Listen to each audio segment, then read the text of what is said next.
नमस्कार, यूपी तक देख रहे हैं आप। मैं हूं आपके साथ में गौरांशी श्रीवास्तव। उत्तर प्रदेश में नगर विकास विभाग ने गुरुवार को नगरीय निकाय प्रमुखों का अंतरिम आरक्षण जारी कर दिया है, जिस बदलाव का सीधा असर राजधानी लखनऊ समेत 17 नगर निगमों, नगर पंचायत और नगर परिषद की सीटों पर पड़ता हुआ नजर आ रहा है। सबसे ज्यादा फेरबदल लखनऊ, अयोध्या और देवीपाटन मंडल में नगर पालिका परिषदों की सीटों पर हुआ है।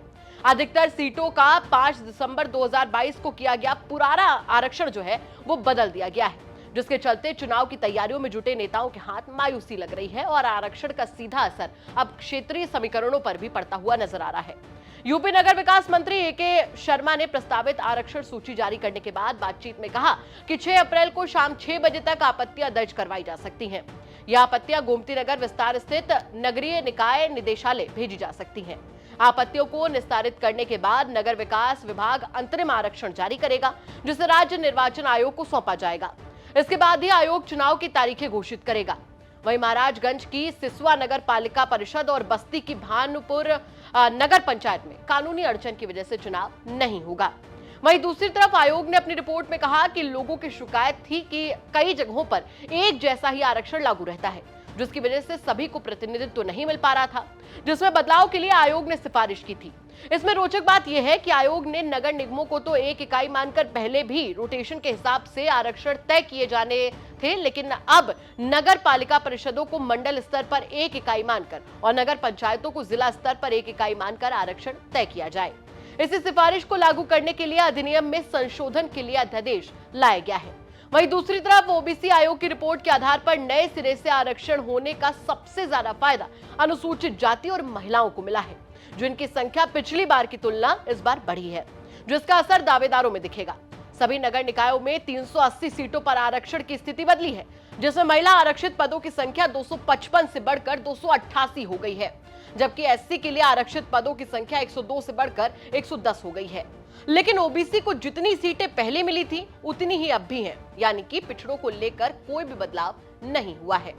चलिए अब समझते हैं ग्राफिक्स के जरिए कि नगर निगम से लेकर पंचायत तक कहां पर क्या कुछ बदला है। अगर राजधानी लखनऊ की बात की जाए तो वो फिर से महिला मेयर चुनेगा, जहां संयुक्ता भाटिया फिलहाल वर्तमान में मेयर है। प्रदेश में इस बार 17 नगर निगम में चुनाव होंगे, जिसमेमें शाहजहांपुर में पहली बार चुनाव होगा। बाकी 16 में से 10 नगर निगमों में आरक्षण की वही स्थिति है जो साल 2017 में थी।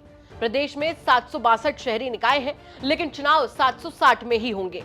नगर निगम की कुल 17 मेयर सीट में से 8 सामान्य वर्ग, 3 महिला, 2 महिला ओबीसी, 2 पिछड़ा वर्ग, 1 एससी और 1 एससी महिला के लिए आरक्षित की गई है।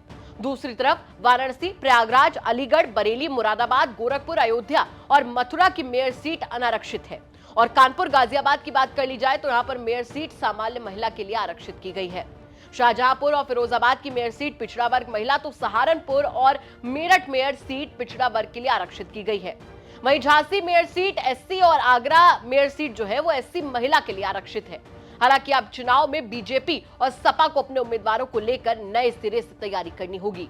वहीं अगर नगर पंचायत पर नजर डाले तो प्रदेश के नगर पंचायतों के लिए जारी किए गए आरक्षण रोस्टर के तहत 269 सीटों पर स्थिति बदली है। 49 जिलों में पहले अनुसूचित जनजाति का कोई प्रतिनिधित्व नहीं था और नगर पंचायत में केवल 1 सीट आरक्षित थी, जो कि अब 2 हो गई है। महिलाओं के लिए 182 सीटें आरक्षित थी, अब इनकी संख्या 209 हो गई है। ऐसे ही यूपी नगर पालिका परिषद की 100 सीटों पर बदलाव हुए हैं, जिनमें आरक्षण रोस्टर से बड़ा बदलाव हुआ है।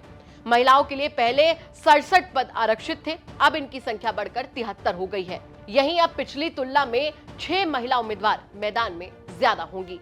चलिए आपको समझा देते हैं अब कि बीजेपी और सपा को कितना फायदा और कितना सियासी नुकसान होने वाला है।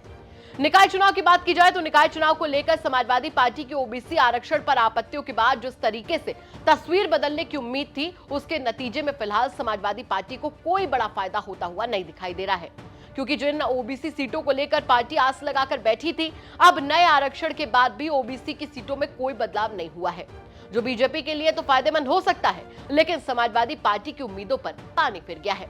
हालांकि इसका मिला जुला असर दोनों पार्टियों के लिए साबित होगा। निकाय चुनाव के सियासी समीकरणों को देखा जाए तो इसका थोड़ा बहुत असर जमीनी उम्मीदवार पर पड़ता हुआ नजर आएगा। कई सीटों पर प्रत्याशी पहले से ही तैयारी कर रहे थे, जो पहले नोटिफिकेशन के बाद थोड़ा बदला, लेकिन अब नए आरक्षण के तौर पर तस्वीर पूरी तरीके से बदलती हुई नजर आती है। जैसे सहारनपुर की मेयर सीट महिला से बदलकर ओबीसी के लिए आरक्षित हो गई है, जिसके चलते बसपा नेता इमरान मसूद की पत्नी का मेयर पर चुनाव लड़ने का सपना अधूरा रहेगा, जिन्हें सपा ने प्रत्याशी बनाया था। दूसरी तरफ बीजेपी से चुनाव लड़ने की तैयारी कर रहे नेताओं के हाथ में निराशा लगी है, जबकि ओबीसी नेताओं के हौसले बुलंद हो गए हैं।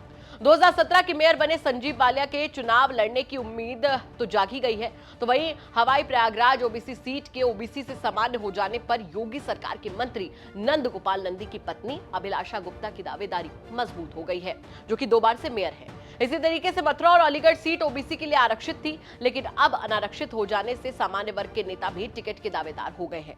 ऐसे ही कांग्रेस के गढ़ रायबरेली नगरपालिका सीट से चुनाव लड़ने की तैयारी में जुटे पूर्व अध्यक्ष इलियास मन्नी और मौजूदा अध्यक्ष पूर्णिमा श्रीवास्तव दौड़ से बाहर हो गई हैं, क्योंकि सीट अनुसूचित जाति के लिए आरक्षित हो गई है। इसके चलते अपने भाई को चुनाव लड़ाने की तैयारी कर रहे सपा के दिग्गज नेता मनोज पांडे की उम्मीदों को झटका लगा है। अब वहां भी समीकरण बदल रहा है। साफ है कि सीटों के बदलाव के साथ ही सियासी समीकरण भी बदले हैं और आपत्तियों के बाद आने वाली अंतरिम आरक्षण की सूची मौजूदा तस्वीर को पूरी तरीके से साफ कर देगी। आप तक इस खबर को पहुंचाने का श्रेय जाता है मेरे सहयोगी अभिषेक मिश्रा को, और कैमरे के पीछे हैं रंजीत और सुमित। उत्तर प्रदेश से जुड़ी तमाम बड़ी और छोटी खबरों के लिए आप बने रहिए यूपी तक के साथ। फिर से हाजिर होंगे एक नई खबर के साथ। नमस्कार।